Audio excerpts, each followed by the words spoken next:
Hi friends, இன்றைக்கி நம்ம ions கிச்சனில் சினைக்கறி எப்படி செய்கிறதுன்னு பார்க்கலாம் வாங்க. இது மீனோட எக்கு தாங்க. இது பெரிய பெரிய மீனில் இது நம்மளுக்கு கிடைக்கும். இதை பார்த்திங்கன்னா குழம்புலையுமே போட்டு வைக்கலாங்க. குட்டீஸ்க்கெல்லாம் ரொம்பவே நல்லது.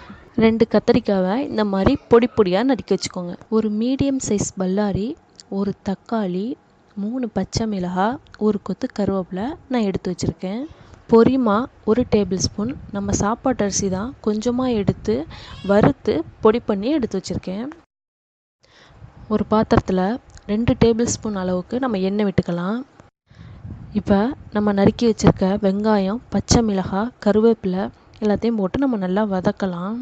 வெங்காயம் ஓரளவு வதங்கிருச்சு. இப்போ நம்ம அதோட தக்காளியும் ஆட் பண்ணிடலாம். தக்காளி நல்லா வதங்கி வந்துருச்சு. இப்போ நம்ம அதோட நறுக்கி வச்சுருக்க கத்திரிக்காயையும் நம்ம அதோட சேர்த்துடலாம். நான் சேர்க்குறது தனி மல்லித்தூள் இல்லைங்க, மீன் குழம்பு மசாலா 1/2 டீஸ்பூன், கறி மசாலா தூள் 1/2 டீஸ்பூன், மஞ்சத்தூள் 1 சிட்டிகை, தேவையான அளவு உப்பு, 1 டம்ளர் தண்ணீர் சேர்த்துக்குங்க. சுத்தம் பண்ணி வச்சுருக்க சினையை நம்ம அதோட ஆட் பண்ணி மூடி போட்டு கொதிக்க விட்டுறலாம். நம்மளோட சினைக்கறி நல்லா கொதிச்சிட்ருக்கு. இப்போ நம்ம கிளறி விடலாம்.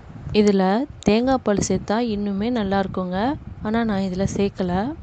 பொரிமா ஏன் நம்ம சேர்க்குறோன்னா, இந்த மாதிரி சினைக்கறி, குடல் கறி இதுக்கெல்லாம் பொரிமா சேர்த்தா தாங்க நல்லாயிருக்கும். 1 டீஸ்பூன் பொரிமா சேர்த்துக்கலாம். அதுக்கு மேலே போனால் நல்லா இருக்காது. பொரிமா நம்ம இறக்க போவையில் தாங்க நம்ம போடணும். பொரிமா போட்டதுக்கப்புறம் நம்ம அடுப்பில் வைக்க வேண்டியதில்லை, அதோட இறக்கிடலாம். நம்மளோட சினைக்கறி சுட சுட ரெடி ஆயிடுச்சு. நீங்களும் ஒரு முறை ட்ரை பண்ணுங்கள். சப்ஸ்கிரைப் பண்ணுங்கள், கமெண்ட் பண்ணுங்கள், ஷேர் பண்ணுங்கள்.